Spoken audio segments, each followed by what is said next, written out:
Jadi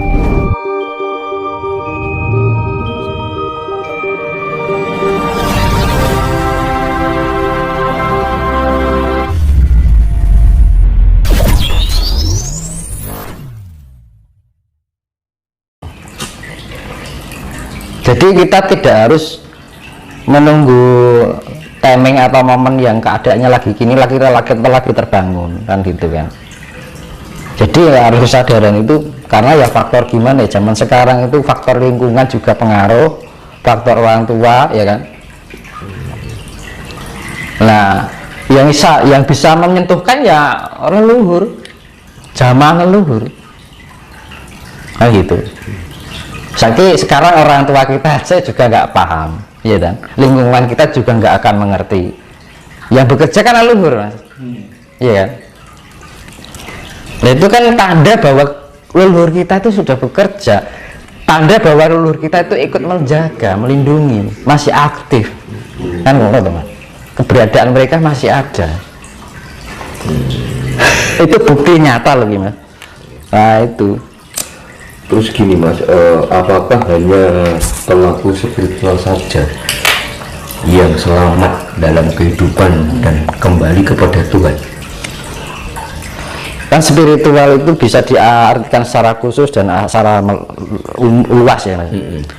Kita menjalani memahami kehidupan sehari-hari itu, jadi apa yang menjadi perjalanan kehidupan kita pahami itu bagian dari perjalanan spiritualitas, ya kan?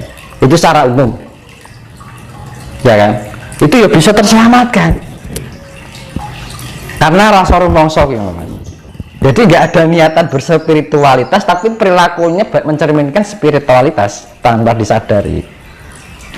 Nah akhirnya mencerminkan kehidupan dalam perilakunya sehari-hari tercerminlah sifat-sifat kasih itu tadi mas.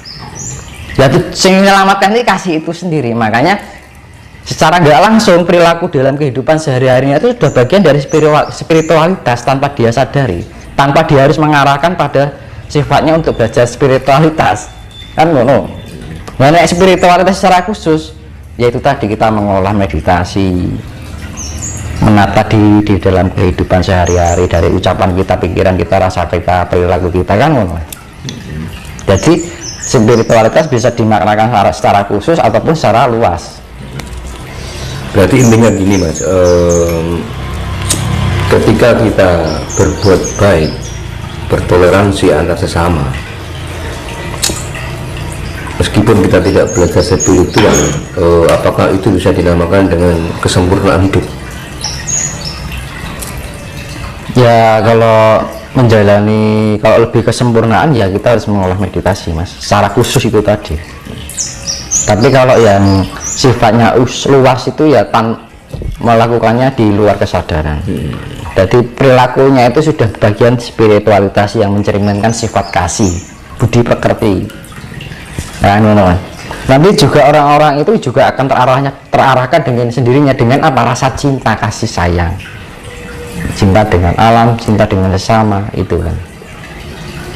Tapi yang menuju suatu kesempurnaan itu benar-benar kita fokuskan pada pengolahan analisa diri. Jadi benar-benar di atas sadar bukan di bawah sadar. Kadang-kadang ini kan hidup kita beruntung atau bejo nih basa Jawa nih. Tanpa disadari perilaku kita sudah mencerminkan suatu spiritualitas. Gitu. Alhamdulillah itu bejo, selamat gitu loh.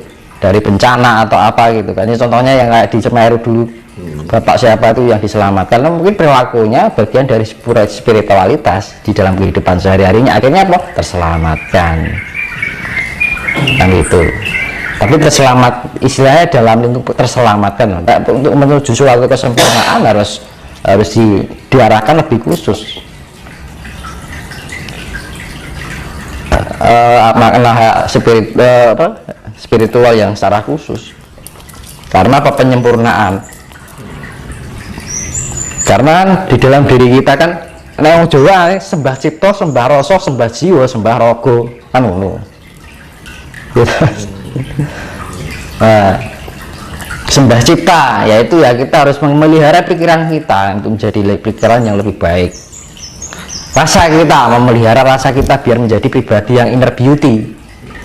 Karena mas smart ya, kecerdasan, inner beauty ya kan, sembah jiwa untuk menjadi pribadi yang belin atau penuh kasih ya kan, self control, pengendalian. Nah, sembah rogo ya, segala tindakan perilaku kita itu tidak merugikan dari hal, entah itu sama hewan, entah itu sama tumbuhan, entah sesamanya hamemayu hayuning sasomo. Makanya kan hamemayu hayuning bawono, hamemayu hayuning sasomo, hamemayu hayuning diri. Ya itu konsep Trifula Wedala itu ya, Mas. Iya. Nah itu kembali pada itu lagi. Pemeliharaan. Jadi kita hidup itu harus bisa memelihara diri kita. Untuk mencapai tingkat kesempurnaan itu peliharalah pikiran kita, peliharalah ucapan kita, peliharalah rasa kita, peliharalah, karena pemeliharaan itu sifatnya hamemayu hayuning brawono, hamemayu hayuning sasomo, hamemayu hayuning diri. Nah itu ya namanya kan kalau yang ajaran yang kayak gini lebih condong ke Buddha. Ke Buddha, Mas? Iya, karena Buddha itu sifatnya pemeliharaan. Itu Mas. Berarti intinya ajaran kejawen itu sama dengan ajaran Buddha. Justru orang dulu kita tuh lebih murninya ke Buddha dulu. Murni ke Buddha, Mas? Iya, Bukan ke Hindu ya? Buddha, lebih Buddha. Mas, ini ada salah satu pakar yang mengatakan bahwa akan muncul agama baru dan akan sebagai panutan orang dunia. Bagaimana pandangan Mas? Kalau saya pandangnya bukan agama, Apa, Mas? tapi tuntunannya, Tuntunan. pedoman. Itu seperti apa, Mas, nanti prakteknya? Ya budi pekerti, Mas. Budi pekerti yang sudah include di dalam sifat-sifat ajaran Jawa. Kan gitu. Itu tadi yang saya bilang, yang nanya budi pekerti itu kan budi kan perbuatan yang baik, ya. Pekertian perilaku, yaitu sifatnya kasih. Mau dengan ajaran apapun, kalau kita tidak bisa menciptakan energi pancaran kasih sayang itu ya percuma, Mas. Nah, jadi pada intinya itu pelajaran kehidupan itu nggak usah rumit, sederhana tapi bisa menghasilkan. Hasilnya apa? Kasih. Gitu tuh. Kalau dunia ini sudah tercipta kasih kan damai, teman. Nggak ada orang kericuan, nggak ada orang saling perselisihan, tidak ada orang saling membedakan. Otomatis kan kalau punya jiwa kasih kan tidak mau membedakan, tidak nanding sari loh, ya kan? Membandingkan, nanding sari kan membandingkan ini. Makanya kan kunci seperti level kualitas diri yang pernah saya bilang itu tidak nanding sariro, tidak membanding-bandingkan dengan yang lain, ya kan? Tidak membeda-bedakan. Terus mengukur sariro, ya kita tidak mengukur aku seberapa, dia si A si B seberapa, nggak mengukur, bahwa semua itu adalah kesetaraan ciptaan Tuhan yang sama, adil itu kan. Dan terus tepo sariro, kita bisa lebih memahami yang lain, entah itu terhadap manusia, hewan, tumbuhan, dan semua ciptaan yang ada di alam semesta ini. Sifatnya pemeliharaan, hamemayu hayuning sasomo, ya kan? Terus mawas diri, ya kita harus bisa memelihara diri kita dari ucapan kita, pikiran kita, rasa kita, harus mempunyai keselarasan, keadilan di dalam diri kita, ya kan? Nah, bisa mengenal diri kita, akhirnya kok bisa mawas diri, akhirnya kita ngulat sariro, bisa memahami diri kita akhirnya menemukan jati diri kita, identitas ini loh, aku tuh sebenarnya seperti ini, kan gitu. Makanya kalau mawas diri, kita punya jerawat nih, kalau kita nggak nengok kaca kan nggak bisa toh, Mas. Jerawat itu bentuk apa, segedenya berapa, makanya kan harus bercermin diri biar kita mengetahui diri kita kan. Itu mawas diri. Kalau kita sudah bisa melatih mawas diri itu, nanti akhirnya kita ketemu sedulur kita sejati yang diarani ngulat sariro. Ngulat itu artinya melihat. Sariro diri kita sendiri. Kita sudah melihat diri kita, perwujudan diri kita sendiri. Ya artinya manunggal ya, Mas. Itu. Berarti intinya gini, Mas, orang itu kalau sudah mengenal zat dulur gaib yang ada pada diri manusia itu sudah menunggal dengan Tuhan? Ya, Pasti. jati diri. Jadi sudah merasakan keberadaan Tuhan itu di dalam diri kita. Oh ini loh, karena gini, di dalam tubuh manusia itu ada fisik dan non fisik. Nah itu wujudnya sama, tidak ada manusia, tidak hanya manusia, bumi ini juga punya non fisiknya.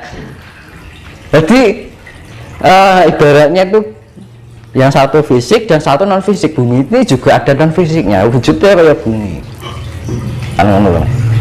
Jadi semua partikel Tuhan itu ada non fisik dan ada fisiknya. Nah itu, kalau kita sudah mengenal, kalau kita sudah memahami diri kita, ini toh keberadaan Tuhan itu seperti ini ya. Jadi mengenal kriteria Tuhan itu loh, akhirnya kita bisa diterapkan dalam kehidupan sehari-hari, perilaku kita, ucapan kita, rasa kita, itu pikiran kita kan. Ya, makanya kan untuk ketika kita ingin belajar spiritualitas, hasil akhirnya adalah kasih,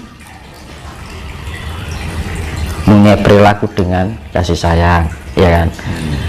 Ucapan harus dilandasi kasih sayang, pikiran harus dilandasi kasih sayang, rasa juga dilandasi inner beauty atau kasih sayang. Itu teman. Kalau sudah gitu, misalkan di dunia ini sudah bisa menerapkan itu, ya mesti damai teman. Yaitu yang namanya yang diartikan budi pekerti itu. Karena orang Jawa itu lebih makanya kan level kualitas diri itu ya, kalau orang bisa menelipkan 5 itu, ya selesai. Orang akan mengenal. Pertama, tidak nanti sariro. Kedua, tidak ngukur sariro. Ketiga, tepo sariro, lebih bisa memahami yang lain, entah itu hewan, tumbuhan, atau manusia, atau semua ciptaan alam semesta, bagian dari alam semesta. Terus mawas diri, kita lebih menganalisa yang ada di dalam diri kita, ya kan.